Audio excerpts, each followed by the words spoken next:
साथियों, स्वागत है आप सबका। तो चलिए शुरुआत करते हैं। जैसा कि आप सबको पता है कि हम लोग स्थलाकृतियों पे बात करना शुरू किए थे और नदीय जल और सतह के जल तथा सागरीय जल, इन सब के द्वारा जो अपर्दन और निक्षेपण से जो स्थलाकृतियाँ बन सकती थी उन सब पे हमने बात किया। फिर पवन के अपर्दन और निक्षेपण पे बात किया। आज हम लोग पहले हिमानी के अपर्दन और निक्षेपण पे बात करेंगे, फिर अगले टॉपिक पे चलेंगे। तो हिमानी के द्वारा निर्मित स्थलाकृतियाँ आज का हमारा टॉपिक रहेगा। टॉपिक आप लोग बना लीजिए कि हिमानी के द्वारा निर्मित स्थलाकृतियाँ। टॉपिक हमारा है हिमानी के द्वारा निर्मित स्थलाकृतियाँ।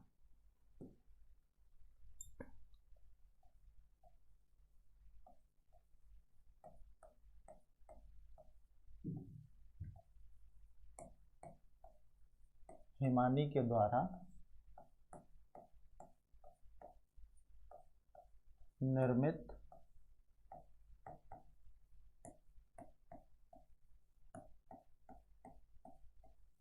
स्थलाकृतियाँ। सवाल उठता है कि हिमानी के द्वारा निर्मित स्थलाकृतियाँ कौन सी हैं और इन पे क्या विशेषताएं हैं, क्या इससे क्वेश्चन पूछे जा सकते हैं। इन सारी चीज़ों पे हम लोग बात करेंगे। सबसे पहले तो हम लोगों को समझना यह है कि हिमानी है क्या। हिमानी क्या है, अगर इस पे हम लोग बात करें, थोड़ा सा कोशिश करें कि हिमानी के बारे में समझना है। हिमानी किसे कहते हैं, अगर इस पे बात किया जाए तो आप क्या देखोगे, एक्चुअल में हिमानी है क्या। तो आप बताओगे कि पृथ्वी पर परत के रूप में प्रवाहित। कहाँ आप बताओगे कि पृथ्वी पर परत के रूप में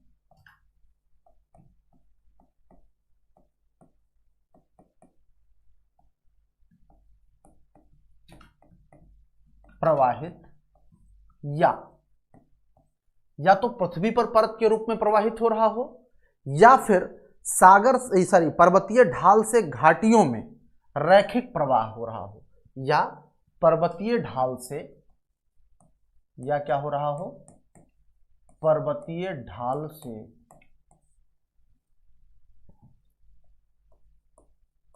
घाटी की ओर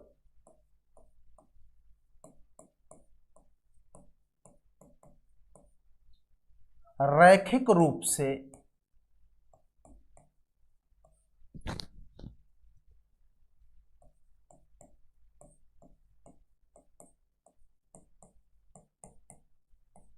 प्रवाहित बर्फ के चादर को, बर्फ के चादर को क्या बोलते हैं, तो आप बताओगे हिमानी कहते हैं। हिमानी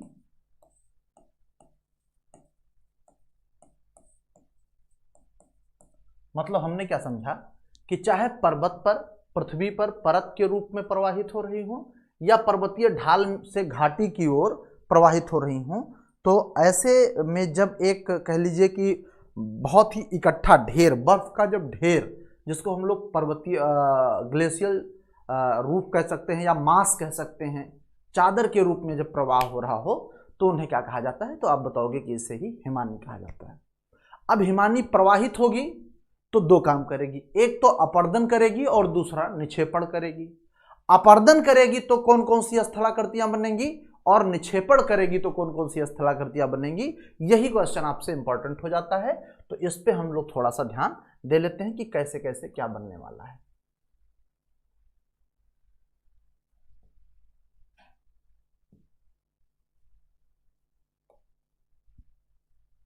पहले तो हम पॉइंट करेंगे कि अपर्दन से क्या क्या स्थलाकृतियां बनेंगी। बात समझ पा रहे हैं। तो अपर्दनात्मक स्थलाकृतियां, पहला पॉइंट हमारा होगा अपर्दनात्मक स्थलाकृतियां। अपर्दनात्मक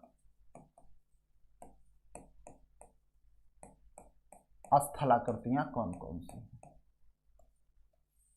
अगर हम अपर्दनात्मक स्थलाकृतियों के बारे में बात करें तो आप क्या देखोगे प्यारे साथी, अपर्दनात्मक स्थलाकृतियों में कई चीजें आती हैं।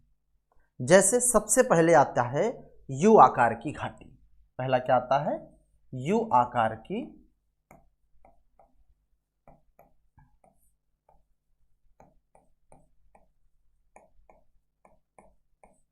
तो सामान्य सा क्वेश्चन बन जाता है कि निम्न में से कौन सा हिमानी के परिवहन से निर्मित घाटी है। तो आप बताओगे यू आकार की घाटी कैसी घाटी है। प्यारे साथी आप बताएंगे कि हिमानी के परिवहन से अपर्दन जो होता है वो अपर्दनात्मक घाटी है। अब ये है क्या यू आकार की घाटी, इसको समझना है। आपको मालूम होना चाहिए कि जब पर्वतों पर पहले से मौजूद नदी घाटी में हिमानी का जब लंबवत अपर्दन होता है, हम कह सकते हैं कि पर्वतों पर पहले से मौजूद, क्या कह सकते हैं, पर्वतों पर पहले से मौजूद, किसकी मौजूदगी हो, तो पर्वतों पर जब पहले से ही नदी घाटी स्थित हो, पर्वतों पर पहले से मौजूद नदी घाटी में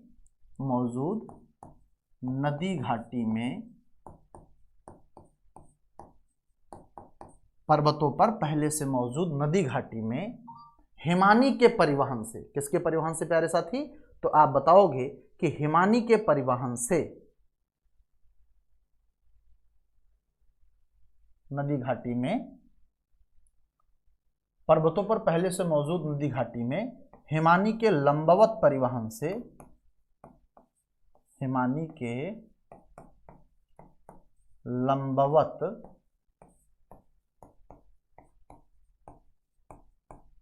परिवहन से यू आकार की घाटी बनती है। यू आकार की घाटी क्या होती है, तो आप बताओगे कि यू आकार की घाटी बनती है। मतलब यहां हमको यह समझना है कि जैसे जब बर्फ की चादर है, पहले से ही नदी घाटी कुछ मौजूद है पर्वतों पर, उसमें जब बर्फ की चादर फिसलती है तो चूंकि बर्फ के पास, चादर के पास में कुछ अपना आयतन होता है और वो कठोर भी होता है, तो जब परिवहन होता है तो वो रास्ते के मृदा को काटता है, जो भी चट्टानें पड़ती हैं उनको काट देता है, और काटता है तो एक चौड़ा रास्ता ऐसे खुल जाता है जो प्रायः किस आकार का, यू आकार का बन जाता है। जैसे अगर इसी रास्ते पे ऐसे नदी प्रवाह, मतलब हिमानी प्रवाहित हो, तो जो गड्ढा खुद जाएगा, जो एक गर्त बनेगा, उस गर्त को ही प्यारे साथी क्या बोलते हैं, तो आप बताओगे यू आकार की घाटी कहा जाता है। बात क्लियर है। फिर दूसरा अगर हम बात करें, यू आकार की घाटी के अलावा दूसरा क्या स्ट्रक्चर बन सकता है, तो हम लोग देख सकते हैं कि फिर लटकती घाटी बनती है। कौन सी घाटी बनती है, लटकती घाटी बनती है। अब सवाल यह है कि लटकती घाटी कैसे बनेगी, तो जब एक हिमानी के ऊपर दूसरी हिमानी चढ़ जाएगी, मतलब आपको यहां यह ध्यान देना जरूरी है, जब किसी मुख्य हिमनद में, मान लीजिए कि यह कोई मुख्य हिमनद है और इस पर आकर के कोई दूसरा हिमनद चढ़ जाए, तो अब यह लटकता हुआ महसूस होगा कि नहीं होगा। इसी को क्या कहते हैं, लटकती हुई घाटी कहा जाता है। मतलब हम लटकती घाटी के संदर्भ में जब हम बात करते हैं तो आप क्या देखोगे कि जब किसी मुख्य हिमनद से कोई सहायक हिमनद आकर के मिलता है तो सहायक हिमनद की घाटी मुख्य हिमनद पर लटकती महसूस होती है, और इसी कारण से इसको क्या कहते हैं प्यारे साथी, आप बताओगे, इसी कारण से इसको लटकती हुई घाटी कहा जाता है। लिख सकते हैं कि जब किसी मुख्य हिमनद पर, किसी मुख्य हिमनद पर कोई सहायक हिमनद आकर मिल जाता है, कोई सहायक हिमनद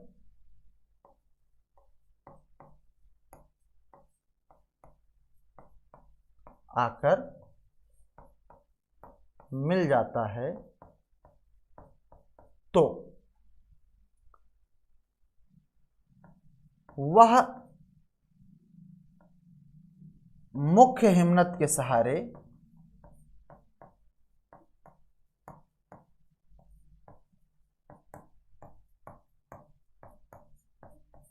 लटकता प्रतीत होता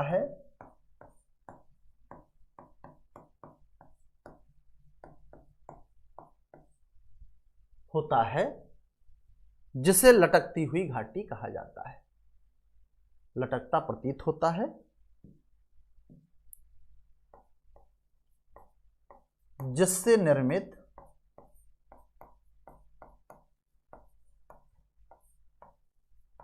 घाटी को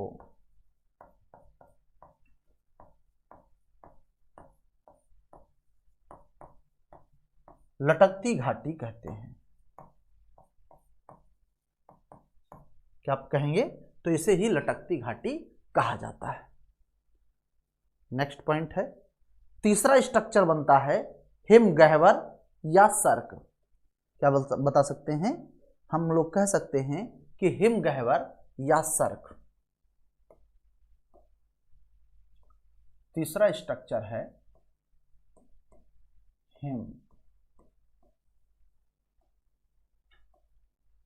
हिमगह्वर या इसी को हम क्या बोलते हैं? सर्क बोलते हैं। अगर हम हिमगह्वर या सर्क की बात करें तो आपको यहां यह ध्यान देना है कि जो हिमगह्वर या सर्क है एक्चुअल में जब किसी पर्वत के दोनों ओर, या जब आप कह सकते हैं कि किसी पर्वतीय भाग में, मान लीजिए ये पर्वत है, ये मान लीजिए ऐसे ये पर्वत था, अब इस पर ग्लेशियर ऐसे जमा थे, ऐसे ही ग्लेशियर क्या थे, मान लीजिए कि इस पर ऐसे ही ग्लेशियर का जमाव था। आप कहोगे कि ऐसे ही क्या था? ग्लेशियर का जमाव था।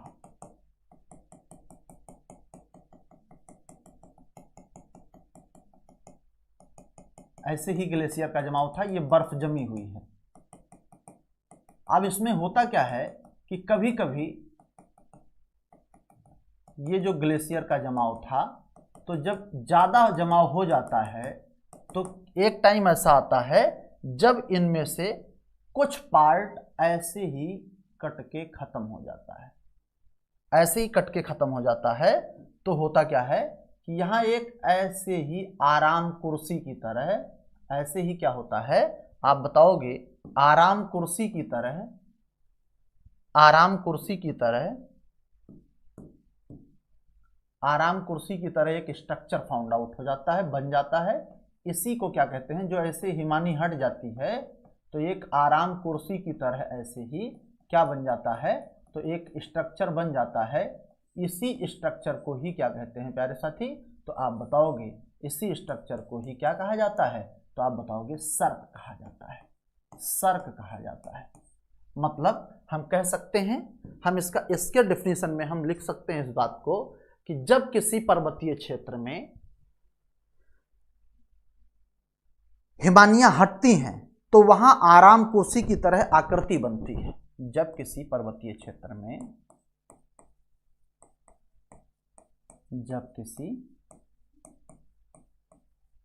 पर्वतीय क्षेत्र में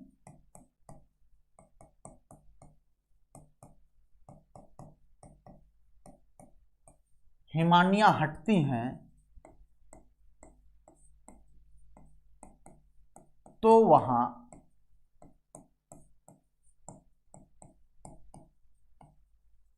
आराम कुर्सी की भांति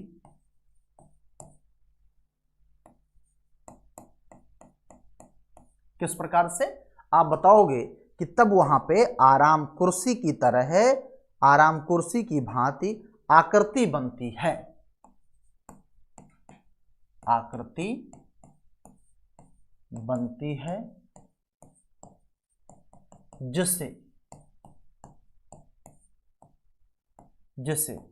सर्क या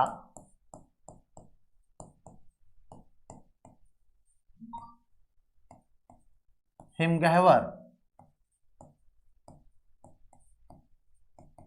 कहते हैं। बात समझ में आया? नेक्स्ट पॉइंट हमारा है, अगला है चौथा स्ट्रक्चर जो हमारा बनेगा वो है एरीट का। क्या है? एरीट का।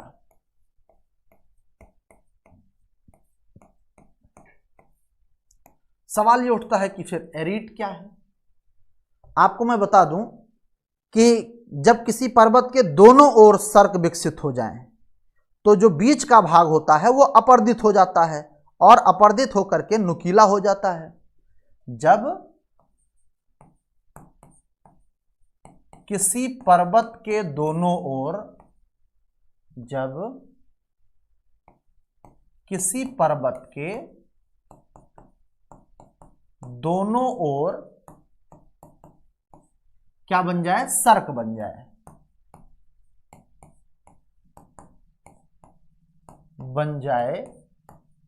तो बीच का भाग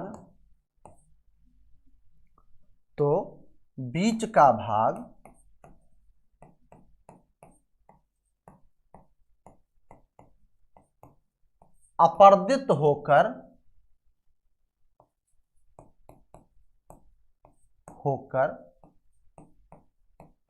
नुकीला हो जाता है। बीच का भाग क्या होता है, अपर्दित होकर नुकीला हो जाता है। इसी भाग को अपर्दित होकर नुकीला हो जाता है, इसी भाग को क्या कहते हैं, तो आप बताओगे प्यारे साथी, इसी भाग को एरीट कहा जाता है। क्या कहा जाता है, तो आप बताओगे इसी भाग को एरीट कहा जाता है। मतलब आपने क्या समझा कि अगर इधर भी सर्क बन जाए तो बीच का भाग क्या होगा, ऐसे ही नुकीला हो जाएगा, कट के क्या हो जाएगा, नुकीला हो जाएगा। आप ऐसे कुछ समझ सकते हैं कि मान लीजिए ये माउंटेन था और इस पे सर्क का जमाव हुआ, मतलब बर्फ का जमाव हुआ और फिर कटाव भी हो गया। कटाव भी हुआ तो आप ऐसे ही आराम कुर्सी की तरह ऐसे ही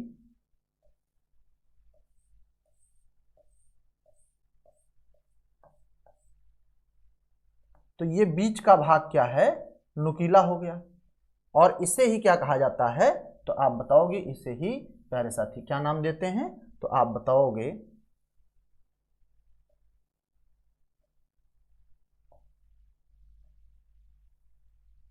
कुछ इस तरह की स्ट्रक्चर बन जाएगा, कुछ ऐसा ही स्ट्रक्चर बन जाएगा।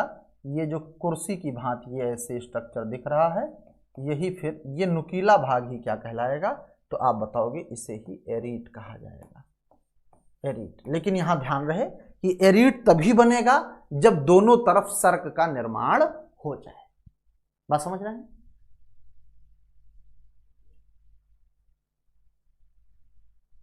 जब दोनों तरफ सर्क का निर्माण हो जाए।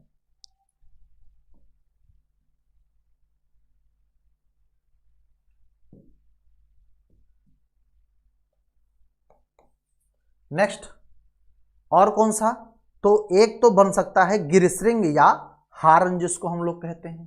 क्या बन जाता है, गिरश्रिंग या हार्न बनता है, गिरश्रिंग या हार्न बन जाता है।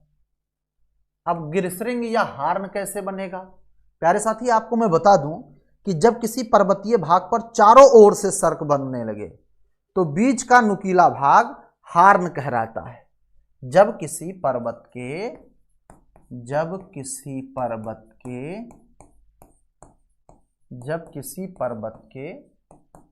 चारों ओर सर्क बनने लगे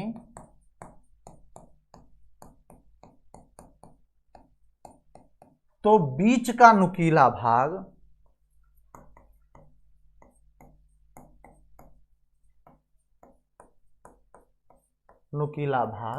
क्या कहलाता है, हार्न कहलाता है, हार्न कहलाता है। एग्जाम्पल के रूप में अगर मैं आपको बताऊं तो जो एवरेस्ट है, माउंट एवरेस्ट वास्तव में एक हार्न है। एग्जाम्पल, माउंट एवरेस्ट वास्तव में एक हार्न है। क्या है, आप बताओगे कि माउंट एवरेस्ट क्या है, वास्तव में एक हार्न है। बात समझ पा रहे हैं? नेक्स्ट पॉइंट बात करते हैं। छठा पॉइंट हमारा हो जाएगा नुनाटक। अगला हम लोग बात करें नुनाटक। नुनाटक एक्चुअल में क्या है समझते हैं। अगर नुनाटक की बात किया जाए प्यारे साथी, तो जब पर्वतीय भाग में हिमाच्छादन के बावजूद कुछ चट्टानें ऐसी होंगी जो फिर भी निकली रहेंगी, उन पे बर्फ नहीं जम पाएगा या रुक नहीं पाएगा, तो उस नुकीले निकले हुए भाग को क्या कहते हैं? तो आप बताओगे नुनाटक कहा जाता है। तो कह सकते हैं किसी पर्वतीय भाग में हिमाच्छादन के बावजूद चट्टानों के निकले हुए ऊंचे टीले नुनाटक कहलाते हैं। किसी पर्वतीय भाग में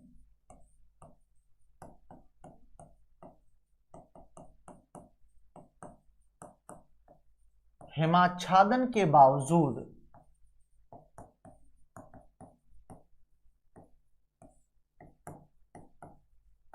निकले हुए नुकीले भाग को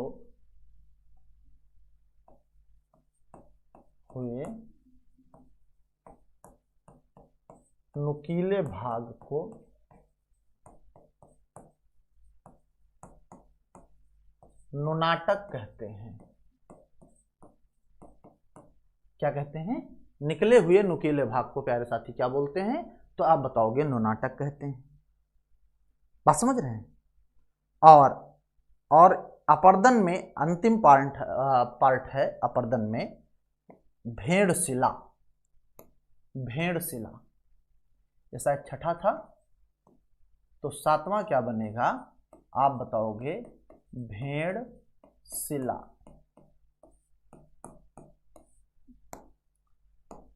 अब भेड़शिला क्या है? अगर इस पे बात किया जाए तो हिमानी के मार्ग में जब कोई बड़ी ऊंची चट्टान अवरोधक के रूप में आ जाए तो हिमानी उसके ऊपर से बहने लगती है। जब चढ़ते समय अपघर्षण के कारण इसे मंद एवं चिकना कर देती है, और विपरीत दिशा में जब वो उतरती है भैया, तो उतरने पे आप क्या देखोगे कि जब हिमानी नीचे उतरती है तो वो उबड़ खाबड़ कर देती है। जो आप भेड़ की पीठ देखे होंगे तो उस पीठ के तरह जो है वो क्या हो जाता है? उबड़ खाबड़ दिखाई देने लगता है, और इसी को क्या कहा जाता है? तो आप बताओगे भेड़शिला कहा जाता है। क्या कहते हैं? इसी को भेड़शिला कहते हैं। तो लिख सकते हैं कि हिमानी के मार्ग में जब कोई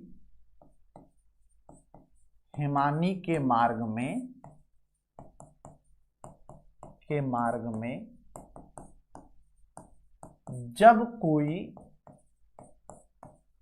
बड़ी या ऊंची चट्टान आ जाती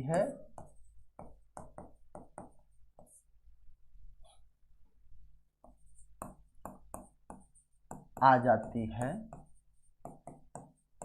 तो हिमानी उसका अपर्दन, ऐसा कह सकते हैं कि जब कोई बड़ी या ऊंची चट्टान आ जाती है प्यारे साथी, तो हिमानी क्या करती है? तो हिमानी उसके ऊपर से बहने लगती है। तो हिमानी क्या करती है? आप बताओगे उसके ऊपर से बहने लगती है। ऊपर से बहने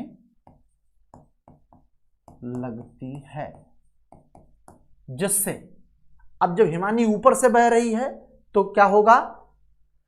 चढ़ते समय अपघर्षण के कारण इसे मंद एवं चिकना कर देती है, जिससे चढ़ते समय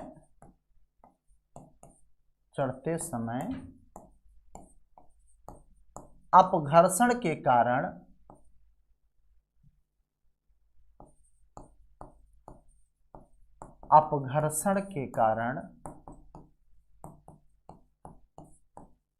इसे मंद एवं चिकना कर देती है। मंद एवं क्या कर देती है? तो आप बताओगे चिकना कर देती है। इसे मंद एवं चिकना कर देती है। एवं उतरते समय क्या होगा भैया? तो आप सबको मालूम है कि साहब जब हिमानी उतरेगी इससे नीचे तो क्या होगा, तो हिमानी उतरती है तो तोड़ फोड़ कर ऊबड़ खाबड़ बना देती है। उतरते समय चट्टान को तोड़ फोड़ कर, चट्टान को तोड़ फोड़ कर ऊबड़ खाबड़ बना देती है। क्या कर देती है, ऊबड़ खाबड़ बना देती है। अब जब ऊबड़ खाबड़ उसको कर दिया तो आप देखोगे कि फिर ये कैसे दिखने लगता है, तो भेड़ के पीठ के तरह दिखने लगता है। अतः चट्टान अब भेड़ की पीठ की तरह दिखने लगता है, भेड़ की पीठ की तरह दिखने लगता है, जिसे भेड़ शिला कहते हैं।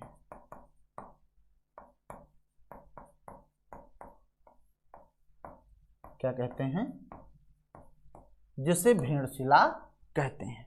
बात समझ पाए? तो नुनाटक क्या है, भेड़शिला क्या है, दोनों बातें आशा करता हूं आप अच्छे से समझ भी गए होंगे। बताएं। तो ये तो आपका जो अपर्दनात्मक स्थलाकृतियां थी हिमानी के द्वारा, वो 7 स्थलाकृतियां बनती हैं, जिनमें आपने एक एक करके क्या क्या देखा। तो आपने अपर्दनात्मक स्थलाकृति की अगर हम बात करें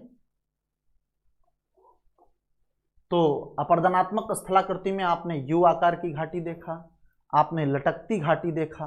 बात समझ रहे हैं?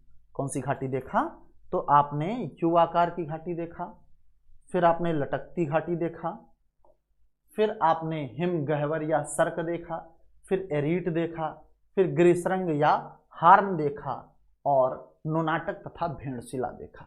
ये 7 स्ट्रक्चर ऐसे हैं जिनको हिमानी किस रूप में बनाती है, तो आप बताओगे अपर्दनात्मक रूप में बनाती है।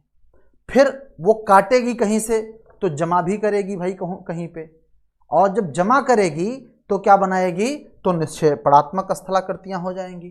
कौन सी स्थलाकृति होगी, तो आप बताओगे निक्षेपणात्मक स्थलाकृति हो जाएगी। ठीक, कौन सी स्थलाकृति बनेगी प्यारे साथी, आप बताओगे कि निक्षेपणात्मक स्थलाकृति बनेगी।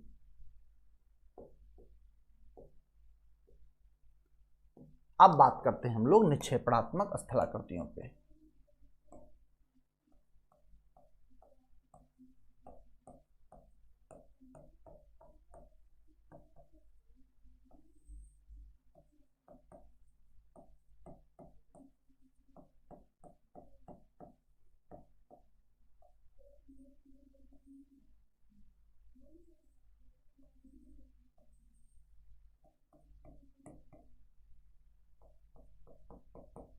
निक्षेपणात्मक स्थलाकृतियां। अब हम लोगों को बात करना है कि निक्षेपणात्मक स्थलाकृतियां क्या क्या बनेंगी। सबसे पहले उन पे बात करनी है। निक्षेपण मतलब आप सब लोग जमा ही कर जानते हैं कि जमा करना होता है। तो निक्षेपणात्मक स्थलाकृतियों में सबसे पहले बनता है, या पहला स्ट्रक्चर आप पढ़ लीजिए एस्कर के बारे में। किसके बारे में, एस्कर क्या है। अगर हम निक्षेपणात्मक स्थलाकृतियों की बात करें तो आपको देखने को मिलेगा कौन सा, तो आप बताओगे एस्कर देखने को मिलेगा।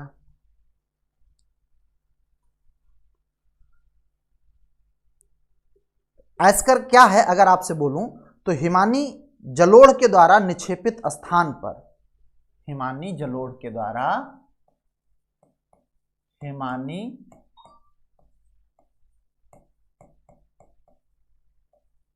जलोढ़ के द्वारा, जो हिमानी जलोढ़ के द्वारा निक्षेपित स्थान पे प्यारे साथी क्या होगा, निक्षेपित स्थान पर सांप की तरह टेढ़ी मेढ़ी हो जाएगी। हिमानी जलोढ़ के द्वारा निक्षेपित स्थान पर, निक्षेपित स्थान पर सांप की तरह टेढ़ी मेढ़ी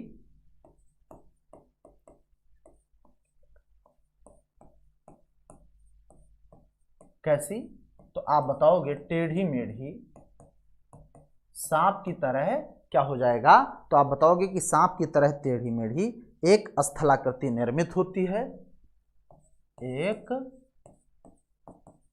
स्थलाकृति निर्मित होती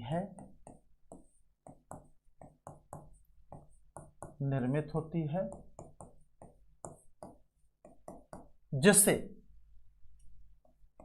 जिसे प्यारे साथी क्या कहते हैं, तो आप बताओगे जिसे एस्कर कहा जाता है।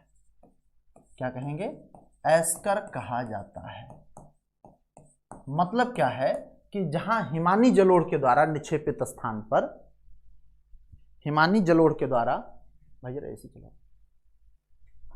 हिमानी जलोढ़ के द्वारा निक्षेपित स्थान पर सांप की तरह टेढ़ी मेढ़ी, मतलब आप देखोगे जहां पे निक्षेपण हो रहा होता है वहां पे हिमानी भी क्या होती है, ऐसे ऐसे लहराते हुए दिखती है, और जब वो इस निक्षेपित स्थान पर टेढ़ी मेढ़ी का स्थलाकृति निर्मित कर देती है तो इसी को क्या कहते हैं प्यारे साथी, आप बताओगे एस्कर कहा जाता है। क्या कहते हैं, तो आप बताओगे कि इसी को एस्कर कहा जाता है। क्लियर है। आइए दूसरा स्ट्रक्चर आप लोग देखेंगे, तो एक तो हिमोड़ होगा, ठीक है। हिमोड़ क्या है, आप सबको मालूम है, दूसरा स्ट्रक्चर है हमारा हिमोड़। आपको मालूम है कि जब हिमोड़ की बात आती है तो ये बहुत बहुत बार पूछा भी है कि हिमोड़ हिम के द्वारा जमा की गई मृदा, मतलब जब ग्लेशियर बहा के लाके मिट्टी को जमा कर दे, जब ऐसा हम कह सकते हैं कि जब ग्लेशियर मृदा को लाकर जमा कर दे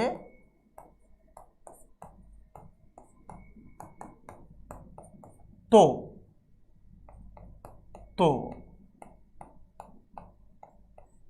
उससे निर्मित मैदान, तो उससे निर्मित मैदान क्या कहलाता है, निर्मित मैदान हिमोड़ कहलाता है। जल के द्वारा निर्मित मैदान जलोढ़ कहलाता है, हिम के द्वारा हिमोड़ कहलाता है, वायु के द्वारा वातोड़ कहलाता है। बिल्कुल सिंपल सी बात है, आप याद रखना, ठीक है। हिमोड़ कहलाएगा। फिर हम बात करते हैं, जो तीसरा स्ट्रक्चर मिल सकता है वो आपका हो सकता है प्यारे साथी कौन सा, तो आप बताओगे टिल मैदान। क्या बनेगा, टिल मैदान बनेगा, टिल मैदान बनेगा। अब सवाल यह है कि टिल मैदान का निर्माण कैसे होगा। प्यारे साथी आप सबको मालूम है कि हिमानी द्वारा विस्तृत क्षेत्र में बोल्डर क्ले के निक्षेपण के फलस्वरूप, हिमानी द्वारा विस्तृत क्षेत्र में, हिमानी द्वारा विस्तृत क्षेत्र में, विस्तृत क्षेत्र में बोल्डर क्ले, बड़े बड़े चट्टानों, बोल्डर क्ले के निक्षेपण के परिणाम स्वरूप, बड़े बड़े चट्टानों को जब क्ले के चट्टानों को ला करके जमा कर दे तो बोल्डर क्ले के निक्षेपण के परिणाम स्वरूप प्यारे साथी टिल मैदान का निर्माण होता है, ठीक है। बोल्डर क्ले के निक्षेपण के फलस्वरूप टिल मैदान का निर्माण होता है। किसका निर्माण होता है, तो हिमानी द्वारा विस्तृत क्षेत्र में बोल्डर क्ले के निक्षेपण के परिणाम स्वरूप टिल मैदान का निर्माण होता है। और प्यारे साथी आपको मैं बता दूं कि जो नॉर्थ अमेरिका कॉन्टिनेंट है वहां पे जो प्रेरी का मैदान है, आप देखोगे कि प्रेरी का मैदान प्यारे साथी किसका उदाहरण है, तो आप बताओगे कि नॉर्थ अमेरिका में प्रेरी का मैदान, नॉर्थ अमेरिका कॉन्टिनेंट में प्रेरी का मैदान,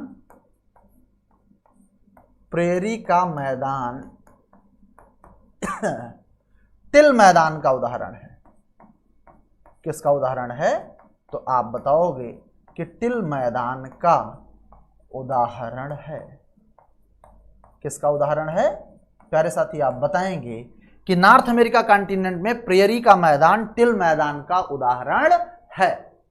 क्लियर है? तो ये तो टिल हो गया भैया। नेक्स्ट अगर बात करें तो चौथा स्ट्रक्चर क्या बन सकता है? आप कह सकते हो कि ड्रमलिन बन सकता है। बात समझ रहे हैं? अगला क्या बन सकता है? तो आप बताओगे कि ड्रमलिन बन सकता है। तो सवाल उठेगा ड्रमलिन फिर क्या है भाई? ड्रमलिन की अगर बात किया जाए तो हिमानियों के आप कह सकते हो कि जब तलस्थ हिमोड़ का थोड़े थोड़े समय पर गुंबदाकार टीलों के रूप में जमाव होता है।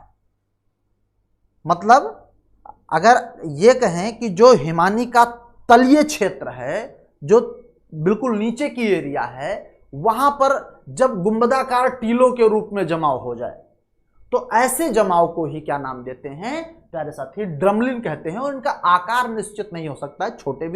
छोटे भी गोले हो सकते हैं, छोटे भी गुंबद हो सकते हैं और बड़े बड़े गुंबद भी हो सकते हैं। बात समझ पा रहे हैं? तो अगर यह कहा जाए कि ड्रमलिन क्या है तो आप क्या बताओगे कि जब हिमानियों के तलस्थ हिमोड़ का थोड़े थोड़े समय पर गुंबदाकार टीलों के रूप में जमाव होता है। जब हिमानियों के तलस्थ हिमोड़ का, क्या कह सकते हो कि जब हिमानियों के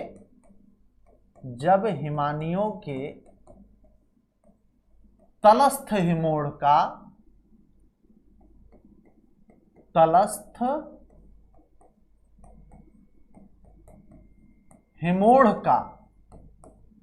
किसके रूप में? आप बताओगे कि तलस्थ हिमोड़ का प्यारे साथी थोड़े थोड़े समय पर गुंबदाकार टीलों के रूप में जमाव होता है। थोड़े थोड़े समय पर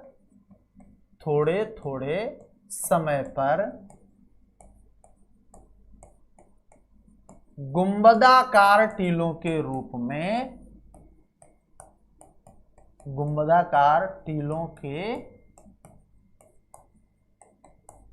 में जमाव होता है। क्या होता है?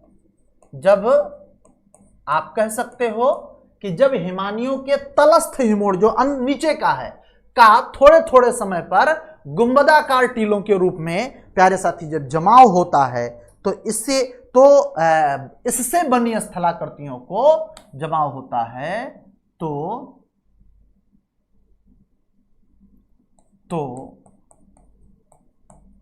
इससे बनी स्थलाकृतियों को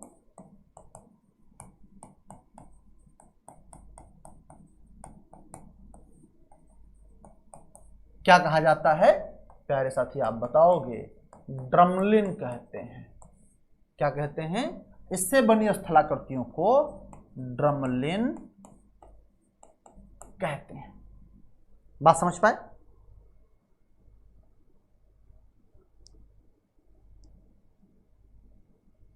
तो ये तो मुख्य रूप से आप देखोगे प्यारे साथी कि ये निक्षेपण के द्वारा निर्मित स्थलाकृतियां हैं। हमने हिमानियों के अपर्दन भी पढ़ा दिए, निक्षेपण भी पढ़ा दिए। आशा करता हूं आपको सबको ये टॉपिक बहुत अच्छे से समझ में आई होगी।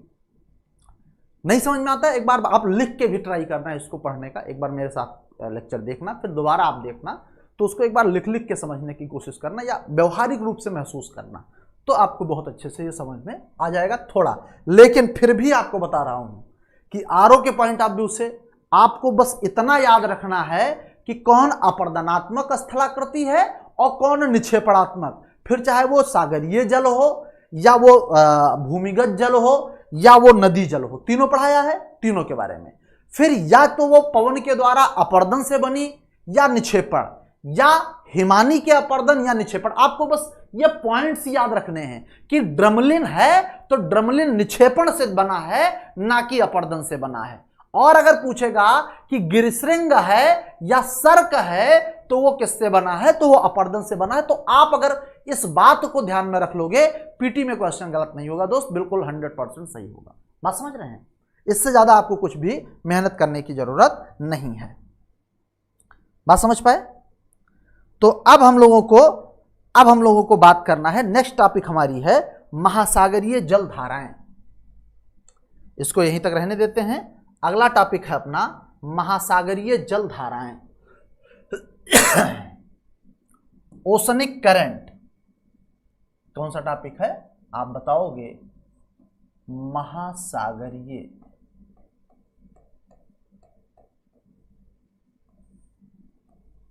जल धाराएं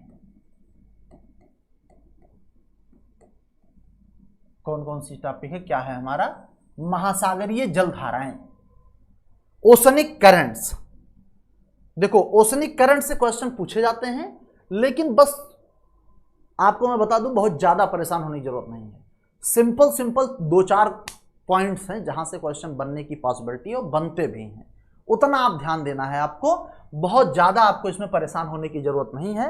पहले तो हम बात करेंगे कि महासागरीय जल धाराएं एक्चुअल में महासागरीय धारा है क्या, बताएं। ओशनिक करंट किसे कहते हैं? अगर ये बात देखा जाए, इसका डेफिनेशन देखा जाए, तो हम कह सकते हैं कि एक निश्चित दिशा में महासागरीय जल के प्रवाहित होने, और प्रवाह कैसा हो? सामान्य प्रवाह होना चाहिए। प्रवाहित होने की सामान्य गति को महासागरीय धारा कहते हैं। हम लिख सकते हैं कि एक निश्चित दिशा में महासागरीय जल के, क्या लिख सकते हैं कि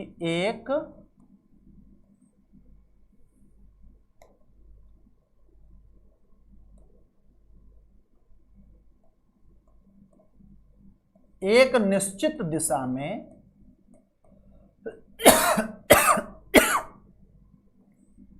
किसमें प्यारे साथी आप बताओगे? एक निश्चित दिशा में, सर्टेन डायरेक्शन में महासागरीय जल के प्रवाहित होने, एक निश्चित दिशा में महासागरीय जल के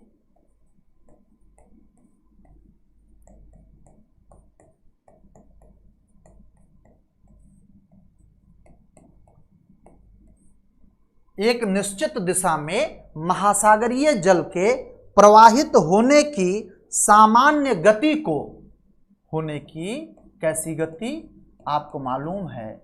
सामान्य गति को क्या कहते हैं आप बताओगे? महासागरीय धारा कहते हैं। क्या कहते? महासागरीय धारा कहते हैं। बात समझ पाए? इसे क्या कहते हैं तो आप बताओगे महासागरीय धारा कहते हैं। अब दूसरा पॉइंट हमारा है कि इनकी उत्पत्ति का कारण क्या है। तो दूसरा पॉइंट हम बनाएंगे कि महासागरीय धाराओं के उत्पत्ति का कारण क्या है, रीजन क्या है, ओशनिक करंट्स के ओरिजिन का कारण क्या है। अगर इस पे बात किया जाए तो कुछ हमें कारण को फाइंड आउट करना होगा। पहला है रोटेशन ऑफ द अर्थ। पहला कारण क्या है आप बताओगे? रोटेशन ऑफ द अर्थ है। पृथ्वी का परिभ्रमण है। परिभ्रमण ना समझ में आए तो घूर्णन है, जो वह अपने अक्ष पे घूमती है। तो पहला रीजन तो साहब इसका बनता है, महासागरीय धाराओं के उत्पत्ति का जो पहला कारण बनता है प्यारे साथी वो क्या है? तो आप बताओगे कि रोटेशन ऑफ द अर्थ है। महासागरीय धाराओं के उत्पत्ति का पहला कारण क्या है? तो आप बताओगे कि पृथ्वी का घूर्णन है। बात समझ पा रहे हैं? अगर दूसरा कारण देखें तो एयर प्रेशर है। एयर प्रेशर है, दैट मीन वायु दाब है। क्या है? वायु दाब है, एयर प्रेशर है। बात समझ पा रहे हैं? तीसरा जो प्रिवेलिंग विंड्स हैं,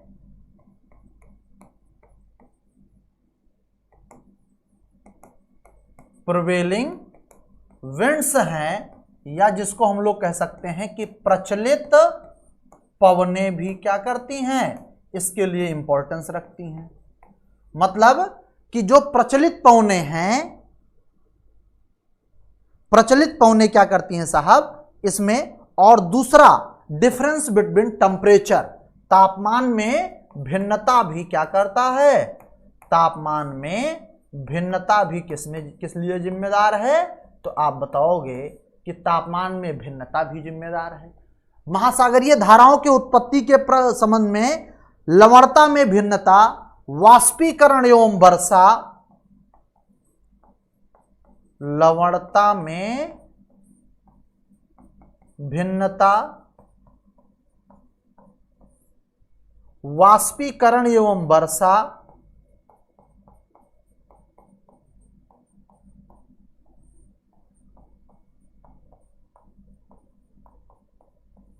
वर्षा भी जिम्मेदार है। और जो प्यारे साथी महासागरीय तट की बाधाएं हैं, जो महासागरीय तट की जो बाधाएं हैं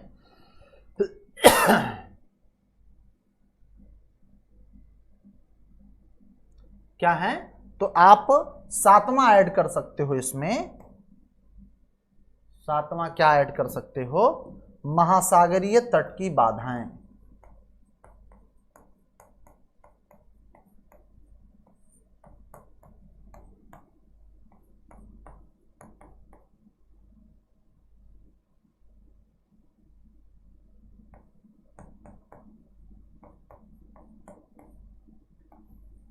मतलब हम देख सकते हैं कि पृथ्वी पर महासागरीय धाराओं की उत्पत्ति के कुछ मूल कारण मैंने फाइंड आउट किए हैं। पहला है पृथ्वी का घूर्णन, जिसको आप लोग रोटेशन ऑफ द अर्थ बोलते हैं। दूसरा एयर प्रेशर, वायुदाब। तीसरा प्रिवेलिंग विंड्स, प्रचलित पवने। चौथा है तापमान में भिन्नता, डिफरेंसेस बिटवीन टेम्परेचर।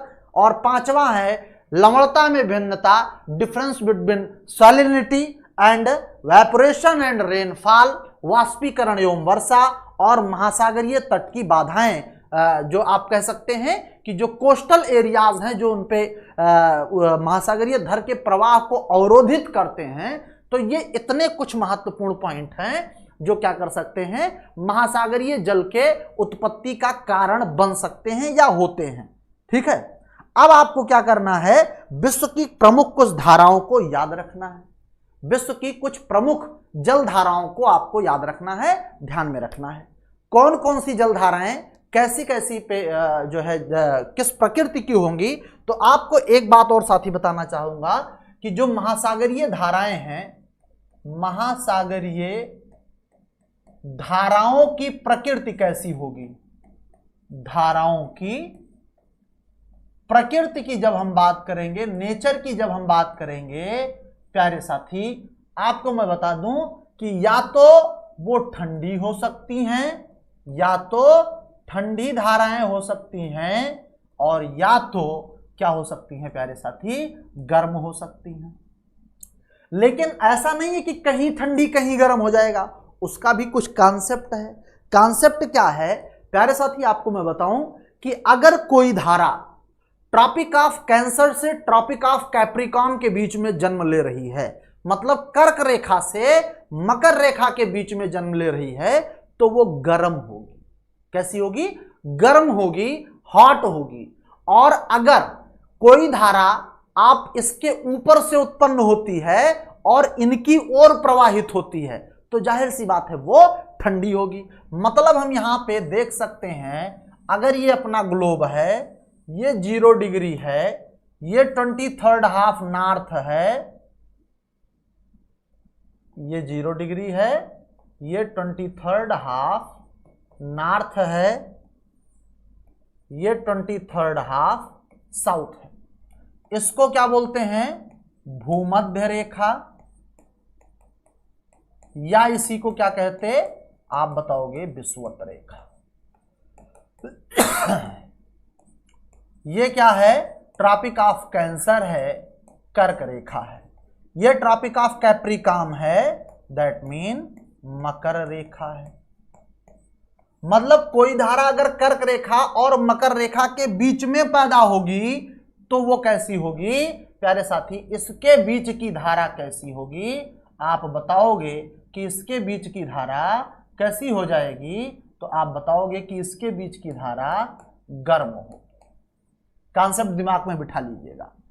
और इधर से भी जितनी धाराएं निकलेंगी, ये सारी धाराएं, ये फिर जो इधर से निकल के ऐसे प्रवाहित होंगी, वो सारी धाराएं कैसी होंगी? तो आप बताओगे कि ये सारी धाराएं, इस पार्टिकुलर की जो धारा होगी वो ठंडी होगी। यह भी कैसी होगी? आप बताओगे ठंडी होगी। इनके बीच की जो धाराएं हैं, जो ये धाराएं हैं, जो ये धाराएं हैं प्यारे साथी, जो ये धाराएं हैं, ये कैसी होंगी? तो आप बताओगे कि ये गर्म धारा होगी। क्या होगी? गर्म धारा होगी।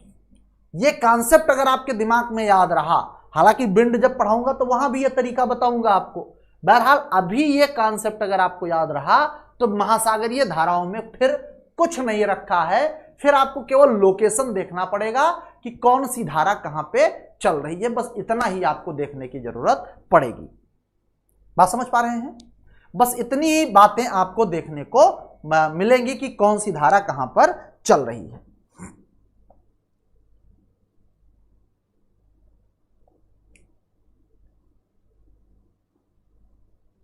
तो चलिए एक बार देख लेते हैं सारी धाराओं को। पहले तो आप एक मैप देख लीजिए, बहुत प्यारा सा।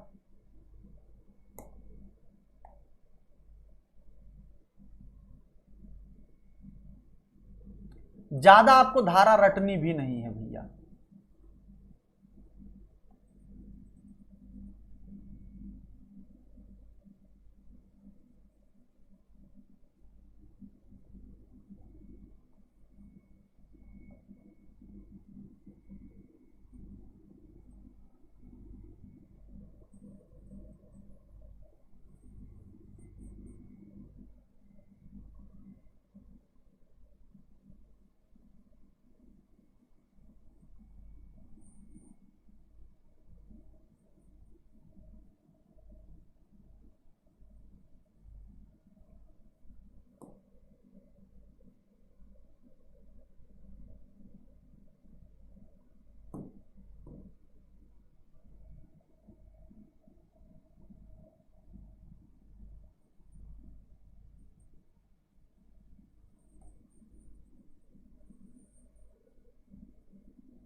चलिए कुछ धाराओं को हम समझ लेते हैं,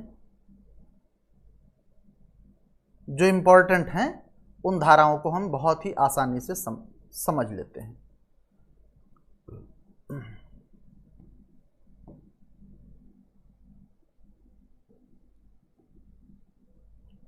देखो, एक धारा ऐसे नीचे से उठती है और इसका नाम है गल्फ स्ट्रीम। कौन सी धारा है?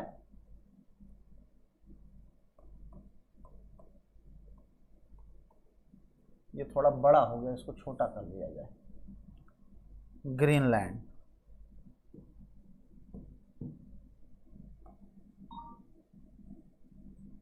ठीक,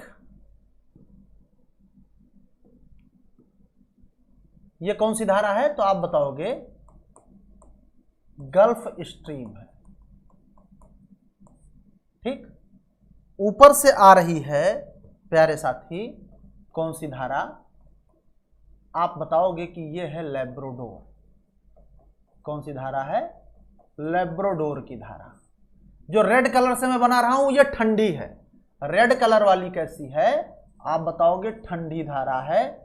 और जो ब्लू कलर की है वो गर्म धारा है।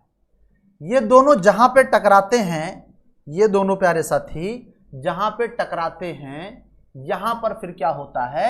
आप देखोगे प्यारे साथी, आप यहां पर देखोगे कि इन धाराओं के टकराने से होगा क्या?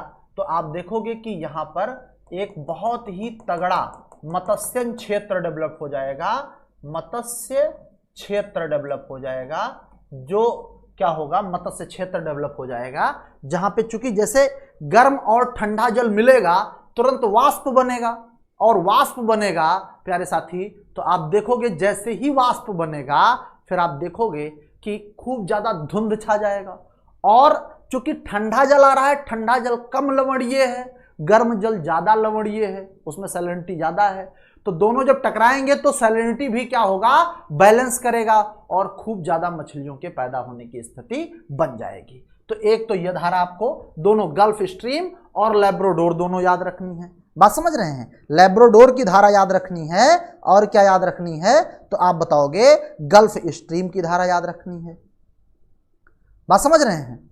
फिर आपको क्या याद रखनी है प्यारे साथी, आपको ध्यान में रखना है कौन सी, तो कनारी करंट को ध्यान में रखना है। कनारी करंट जो है वो कैसी है, तो आप बताओगे कनारी करंट है ठंडी ठंडी। कैसी करंट है, तो आप बताओगे ये कनारी की धारा है। कौन सी धारा, कनारी की धारा है। फिर एक धारा आपको दिमाग में रखनी है, नीचे से जाएगी, नीचे से जाएगी भैया, तो आप क्या बताओगे, कनारी की धारा कैसी है, तो आप बताओगे कि कनारी की धारा ठंडी धारा है। बात समझ रहे हैं? कनारी की धारा कैसी धारा है, तो आप बताओगे ठंडी धारा है।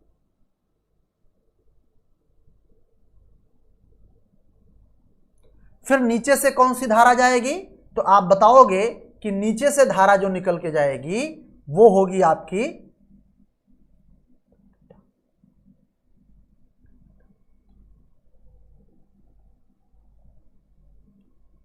इधर बेंगुला की धारा हो जाएगी,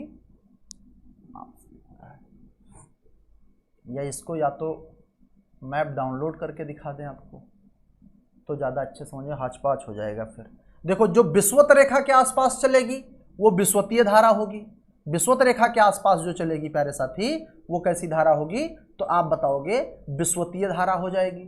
तो विषुवतीय धारा के पीछे तो आपको बिल्कुल चाहे वो जैसे भी लिखे, विषुवतीय धारा क्या होगी, विषुवत रेखा पे उत्पन्न होगी, तो विषुवत रेखा पे उत्पन्न होगी तो प्रकृति कैसा होगा, आप बताओगे गर्म होगी। एक तो इसको आपको ध्यान में रखना है। एक ये आपकी बेंगुला करंट होगी। कौन सी, बेंगुला करंट, बेंगुला धारा, बेंगुला धारा।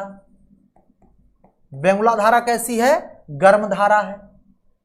इधर से एक धारा आ रही है, इधर से एक धारा आ रही है, तो प्यारे साथी आपको क्या देखने को मिलेगा कि ये जो बेंगुला करंट है ये है अंगुलहास की धारा।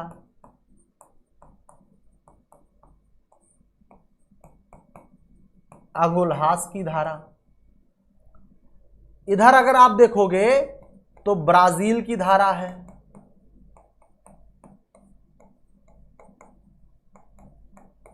कौन सी धारा है, आप बताओगे ब्राजीलियन करंट है। कैसी धारा है, आप बताओगे कि ब्राजील की धारा है।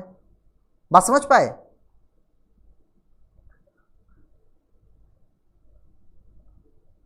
तो ये कुछ प्रमुख धाराएं हैं जो अटलांटिक महासागर की हैं। इधर एक धारा इधर आपको मिल जाएगी ठंडी में, उसका नाम क्या है, तो आप याद रखोगे कि पेरू या हम्बोल्ट की धारा। कौन सी, सॉरी इसको रेड कलर से बनाना चाहिए था भाई, ठंडी धारा है। कौन सी धारा है, तो आप बताओगे कि पेरू या हम्बोल्ट की धारा है। कौन सी धारा है, तो प्यारे साथी आप बताएंगे कि ये धारा है पेरू या हम्बोल्ट की धारा, पेरू या हम्बोल्ट करंट।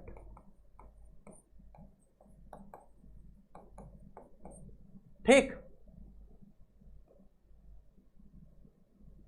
फिर कैलिफोर्निया करंट है, कैलिफोर्निया करंट है। ठीक।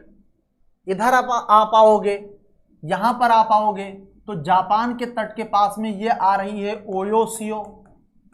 कौन आ रही है, ओयोसियो।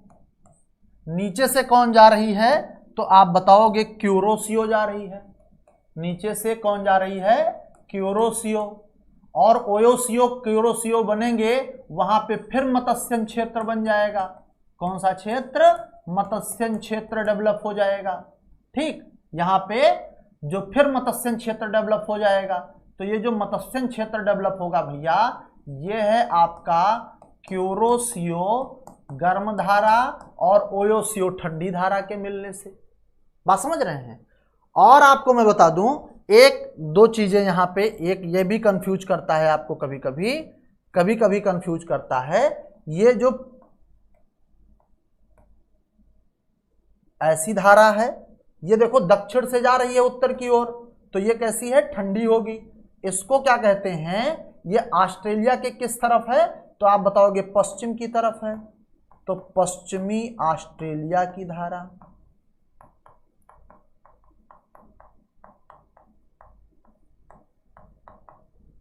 पश्चिमी ऑस्ट्रेलिया की धारा। और आप देखोगे ये है आपकी पूर्वी ऑस्ट्रेलिया की धारा।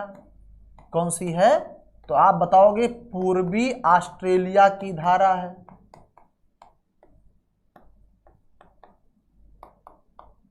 क्या है, पूर्वी ऑस्ट्रेलिया की धारा, वो गर्म है। पश्चिमी ऑस्ट्रेलिया की धारा क्या है, तो ठंडी है।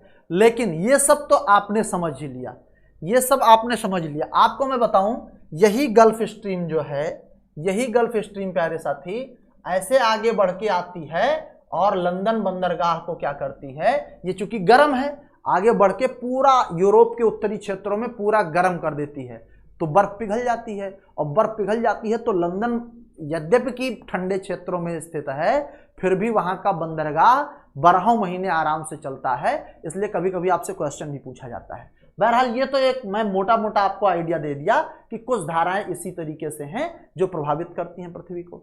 विषुवत रेखा से रिलेटेड जितनी भी धारा होगी, मतलब जो भी विषुवतीय धारा होगी, वो सब गर्म होगी, उसमें आपको कोई टेंशन नहीं लेना है। ठीक, आपको बहुत सारा उस पर यह बात नहीं फोकस करनी है कि नहीं विषुवतीय धारा ठंडी है गर्म है। हाँ, आपको कुछ धाराओं के मैं और नाम लिख भी देता हूं, जैसे वो अलग अलग कॉन्टिनेंट वाइज लिख देता हूं, ताकि आपको याद करने में कोई समस्या ना हो। ठीक है, तो आप क्या पूछेंगे, अब देखो सबसे पहले हम लोग बात करते हैं अटलांटिक महासागर की धारा।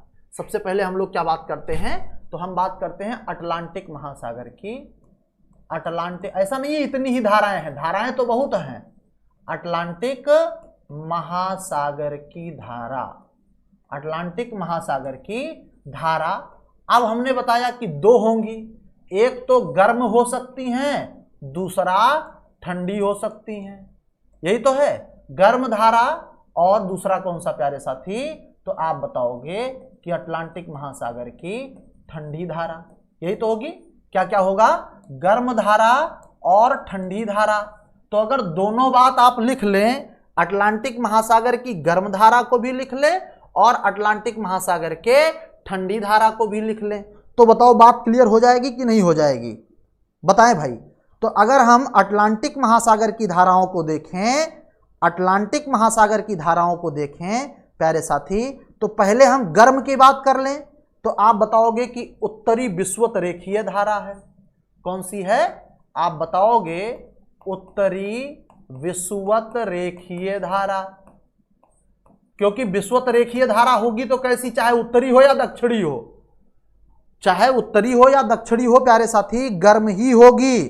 ठीक, तो चाहे यहां पे विषुवत रेखीय धारा लिख लो और चाहे उत्तरी दक्षिणी लिख लो, उत्तरी और दक्षिणी दोनों जो भी बनेगा, दोनों क्या होंगे, गर्म होंगे। तो मैंने समझाने के लिए आपको लिखा कि एक तो विषुवत रेखीय धारा कैसी है, आप बताओगे गर्म धारा है। फिर हम बात करें प्यारे साथी, हम बात करें कि जो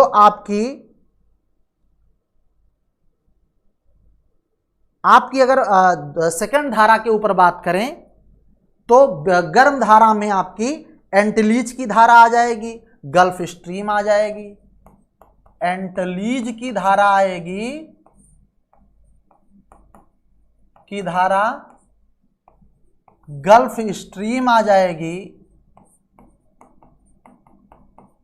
कौन सी धारा बनेगी, गल्फ स्ट्रीम की धारा भी कैसी धारा है, आप बताओगे गर्म धारा है।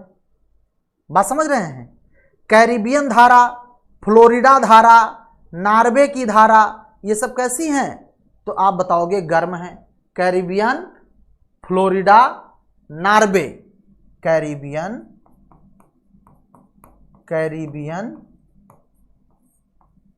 फ्लोरिडा, कैरिबियन,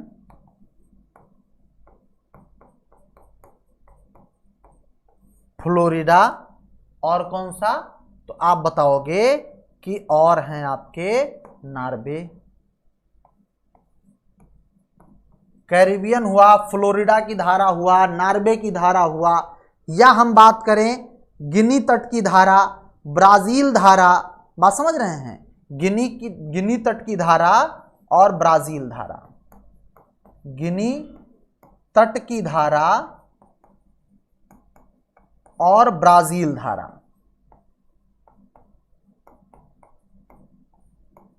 ये कैसी धाराएं हैं? तो ये सारी धाराएं आपकी गर्म धारा के अंतर्गत आती हैं। अगर हम ठंडी धाराओं के बारे में बात करें तो आप देखोगे लैब्राडोर की धारा है प्यारे साथी। ठंडी धाराओं के बारे में अगर बात करें तो आप देखोगे लैब्राडोर की धारा है। कौन सी धारा? तो आप बताओगे लैब्राडोर की धारा है। गर्म धाराओं में, ठंडी धाराओं में आपकी लैब्राडोर की धारा हो गई, रेनले की धारा हो गई, कनारी की धारा हो गई। कौन कौन? रेनले की धारा, कनारी की धारा। ये कैसी है? कनारी की करंट भी कैसी है? तो प्यारे साथी आप बताओगे ये भी ठंडी धारा है। लैब्राडोर की धारा लिख ही लिया आपने, ठीक है। फिर हम अगर बात करें बेंगुला की धारा, फाकलैंड की धारा, बेंगुला की धारा भी कैसी है? तो बेंगुला और फाकलैंड, बेंगुला की धारा और पांचवा क्या है? फाकलैंड की धारा है। फाकलैंड की धारा, ये धाराएं कैसी हैं? तो आप बताओगे प्यारे साथी कि ये सारी धाराएं कैसी धारा हैं? तो आप बताओगे कि ठंडी धाराएं हैं। कैसी धाराएं हैं? ठंडी धाराएं हैं। 5 आपको याद रखने हैं। इसमें जो कनारी की धारा है ये 6 माह गर्म रहती है, 6 माह गर्म रहती है और 6 माह प्यारे साथी क्या रहती है? तो आप बताओगे कि 6 माह ठंडी रहती है। बात समझ रहे हैं? लेकिन इसको ठंडी धारा के अंतर्गत ही कंसीडर किया जाता है। तो कुछ अब इसमें आपको गिनी तट की धारा, बस ये याद रखना है कि गिनी की तट कहाँ है, तो उस हिसाब से जरा एक चीज मैं देख लेता हूं। अच्छा, बेंगुला की धारा भाई ठंडी धारा है। बेंगुला की धारा जो है हमने देखो ठंडी धारा में लिखा है, यहां पे मैंने इसको ब्लू से ड्रा कर दिया था, वो थोड़ा मुझे रेड से बनाना चाहिए था, क्योंकि ठंडी धाराओं को मैंने रेड से बनाया था। ठंडी धाराओं को मैंने रेड से बनाया है। ये बेंगुला की धारा है, बेंगुला, ठीक। तो अब आ जाते हैं। तो ये तो आप अटलांटिक महासागर की धारा एक एक करके सारी धाराओं को आपने देख लिया। अब हम लोग बात करते हैं प्रशांत महासागर में। नेक्स्ट चलते हैं प्रशांत महासागर की धाराएं। पॉइंट बना लीजिए, प्रशांत महासागर की धाराएं।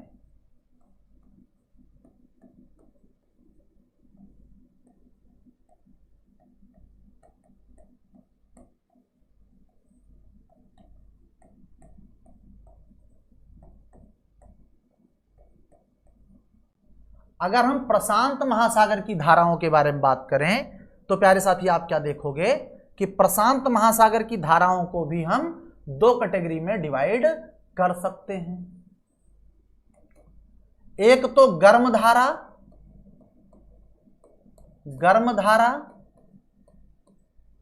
और दूसरा किसमें? तो आप बताओगे कि ठंडी धारा में। किसमें? ठंडी धारा में। अब गर्म धारा और ठंडी धारा 2 में डिवाइड करते हैं। तो सवाल यह है कि प्रशांत महासागर में गर्म धाराएं कौन कौन सी हैं? प्यारे साथी अगर बात किया जाए तो आप देखोगे, अब विषुवत रेखीय धारा अगर जैसे लिखोगे, चाहे उत्तरी हो या दक्षिणी, विषुवत रेखा हर महासागर में मिलेगा भैया, मतलब प्रशांत में भी मिलेगा और अटलांटिक में भी मिलेगा। तो विषुवत रेखीय धारा तो गर्म है ही, उसमें आपको कुछ करना ही नहीं है। विषुवत रेखीय धारा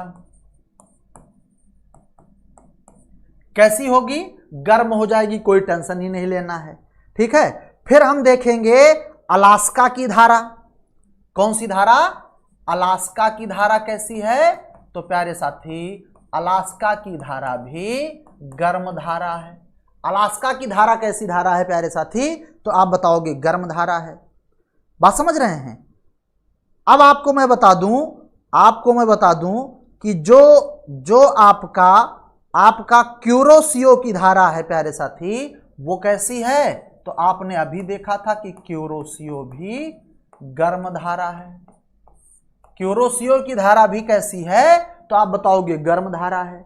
अगर मैं बात करूं प्यारे साथी कि जो पूर्वी ऑस्ट्रेलिया की धारा है वो कैसी है? आप बताओगे पूर्वी ऑस्ट्रेलिया वाली धारा भी कैसी है?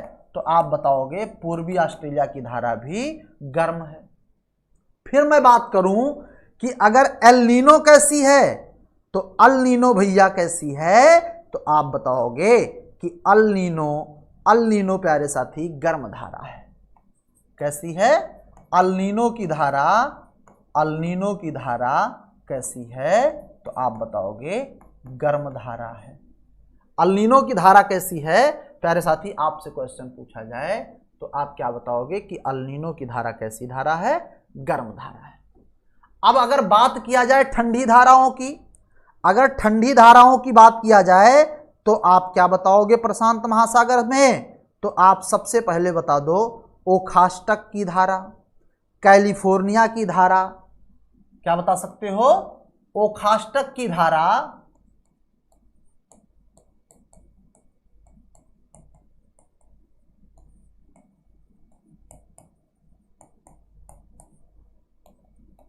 कैलिफोर्निया की धारा,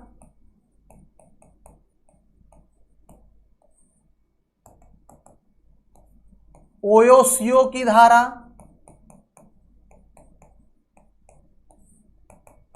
कैसी है? ओयोसियो की धारा। ये सारी धाराएं क्या हैं साहब? तो आप बताओगे ठंडी धाराएं हैं। और फिर पेरू या हम्बोल्ट की धारा को कौन भूल सकता है? पेरू या हम्बोल्ट की धारा को कौन बोल सकता है? और फिर पेरू या हम्बोल्ट की धारा के अलावा आपको ओखास्टक हो गई, कैलिफोर्निया हो गई, ओयोसियो हो गई, पेरू या हम्बोल्ट हो गई, ला नीना लिख लीजिए। अल नीनो का अपोजिट ला नीना की धारा जो है, तो ये प्रशांत महासागर की कैसी धारा है? प्यारे साथी आप बताओगे ठंडी धारा है। प्रशांत महासागर की कैसी धारा है? तो आप बताओगे ठंडी धारा है। बात समझ रहे हैं? अब प्रशांत महासागर के बाद में फिर आता है अपने हिंद महासागर की भारी, जहां पे भी कुछ धाराएं आपको देखने को मिल जाएंगी। हिंद महासागर की धाराओं के बारे में भी हमको थोड़ा बहुत देख ही लेना चाहिए, क्योंकि यहीं पे धारा बहने की क्षमता है। तो आप पॉइंट कर दीजिए हिंद महासागर की धारा।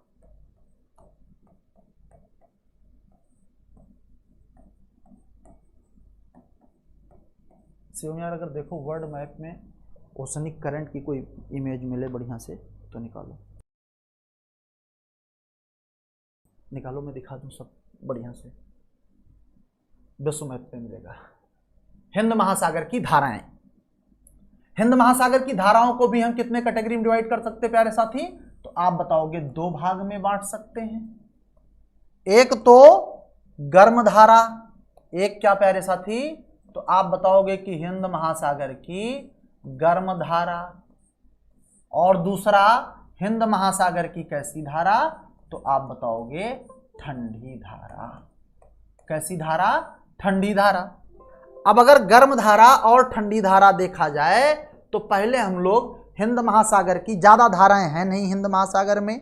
अब चाहे विषुवत रेखीय धारा हो, अगर विषुवत रेखीय बात जुड़ गया तो प्यारे साथी आपको कुछ नहीं, बस आपको क्या लगाना है? केवल और केवल जैसे ही विषुवत रेखीय शब्द जुड़ गया, जैसे ही इक्वेटोरियल शब्द जुड़ गया तो विषुवत रेखीय धारा बिल्कुल भैया, चाहे वो प्रति विषुवतीय हो, चाहे विषुवत रेखीय हो, चाहे उत्तरी विषुवतीय हो, चाहे दक्षिणी विषुवतीय हो, आपको हेडक नहीं लेना है, बस दिमाग में रखना है विषुवत रेखा है तो गर्म क्षेत्र है, गर्म धारा होगी। बात समझ रहे हैं। अब इसके अलावा आपको और कौन कौन सी धाराएं देखने को मिलेंगी, तो आपको हिंद महासागर में प्यारे साथी इसके अलावा आपको क्या देखने को मिलेगी, दक्षिण पश्चिम मानसूनी धारा, ठीक है, उत्तर पूर्वी मानसूनी धारा। ये दोनों चीजें कैसी हैं, गर्म हैं। जो दक्षिण पश्चिम मानसून धारा और जो उत्तर पूर्वी मानसून धारा है प्यारे साथी, आप बताओगे कि दक्षिण पश्चिम मानसून की धारा, कोई विजुअल हो रहा हो निकाल लो, दिख रहा है क्या, और डार्क में कुछ,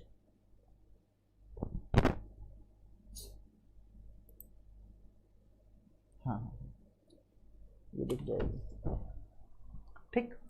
तो आप देखोगे यहां पे गर्म धाराओं में अगर आप बात करो, गर्म धाराओं में आप बात करो प्यारे साथी, तो दक्षिण पश्चिम मानसून आप लिख लो, दक्षिण पश्चिम मानसूनी धारा। कौन सी धारा, दक्षिण पश्चिम मानसूनी धारा। फिर उत्तर पूर्वी मानसूनी धारा। फिर हम बात करें तो प्यारे साथी आप क्या देखोगे, आप मेडागास्कर की धारा देखोगे, मोजाम्बिक की धारा देखोगे। कौन कौन सी, मेडागास्कर की धारा, मेडागास्कर की धारा, आप देखोगे मोजाम्बिक की धारा। ये कैसी धारा है, मोजाम्बिक की धारा। ये सारी धाराएं आपकी कैसी हैं, तो आप बताओगे कि ये मोजाम्बिक की धारा भी कैसी है। नेक्स्ट स्लाइड पे इसको लगाना एक अलग पेज के रूप में।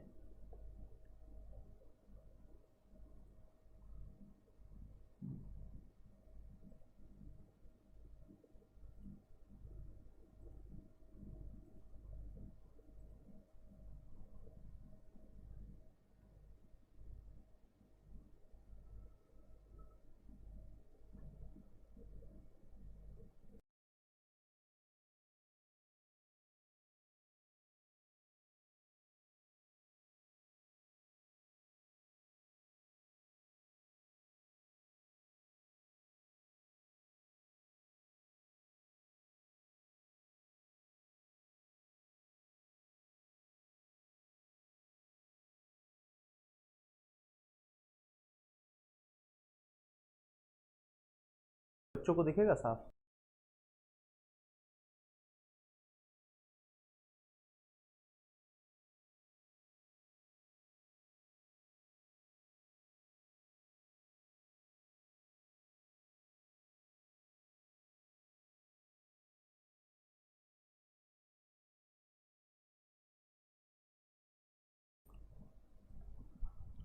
तो अब ठंडी धारा, ये सब तो गर्म धारा हो गई, मेडागास्कर है, मोजाम्बिक है, ये सारी धाराएं कैसी हो गई, तो आप बताओगे गर्म धाराओं के रूप में हो गए।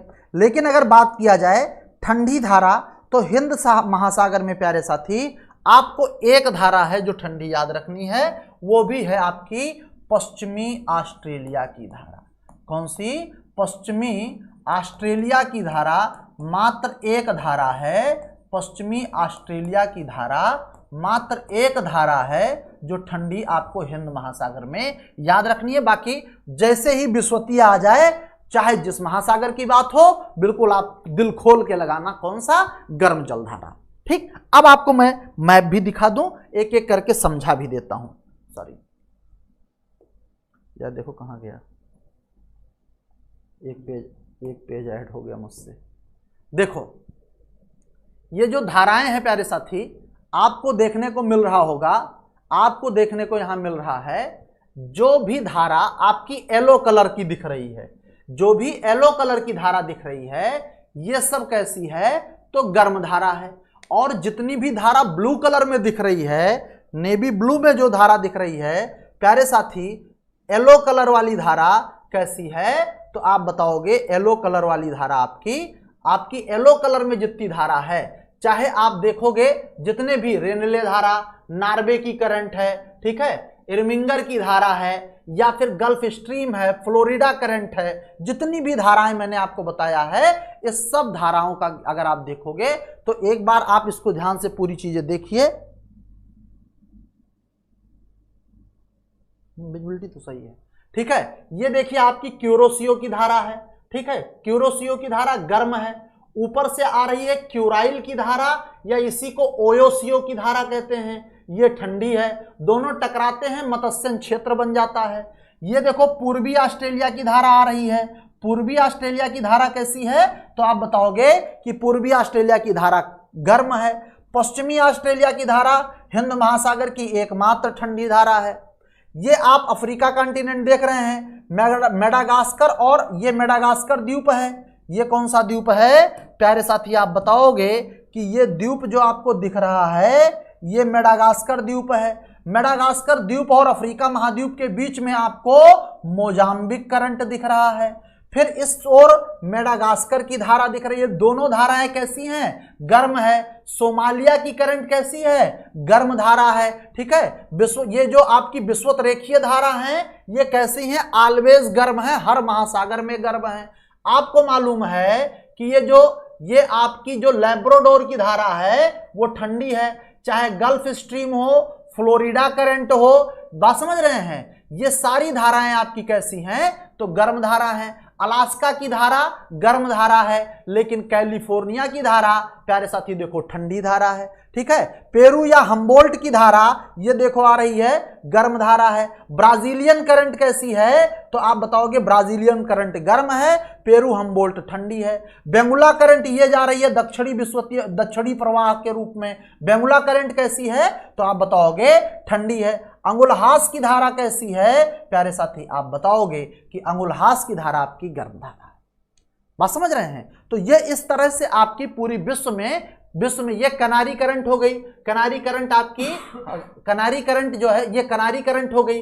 कनारी करंट कैसी है, तो आप बताओगे हमारी ठंडी धाराएं हैं। मतलब ये पूरे विश्व में इसी प्रकार से ये धाराएं हैं। जितना मैंने आपको नाम लिख दिया, अगर इतना आप तैयार कर लेते हैं कौन किस महासागर में है और किस प्रकृति में है। 2-4 धाराएं उसमें सबसे महत्वपूर्ण है, जैसे लैब्राडोर हो गया, जैसे गल्फ स्ट्रीम हो गया, जैसे कनारी हो गया, जैसे बेंगुला हो गया, जैसे एंगुलहास हो गया, जैसे कि जो है आपको एक धारा यहाँ पे मोजाम्बिक धारा देखने को मिल गई, आपको ओयोसियो, क्यूरोसियो, पश्चिमी ऑस्ट्रेलिया धारा और पूर्वी ऑस्ट्रेलिया धारा। इतनी धारा आप याद कर लेना, मैं बता रहा हूं इससे बाहर से नहीं आएगा तो नहीं, डन, ठीक।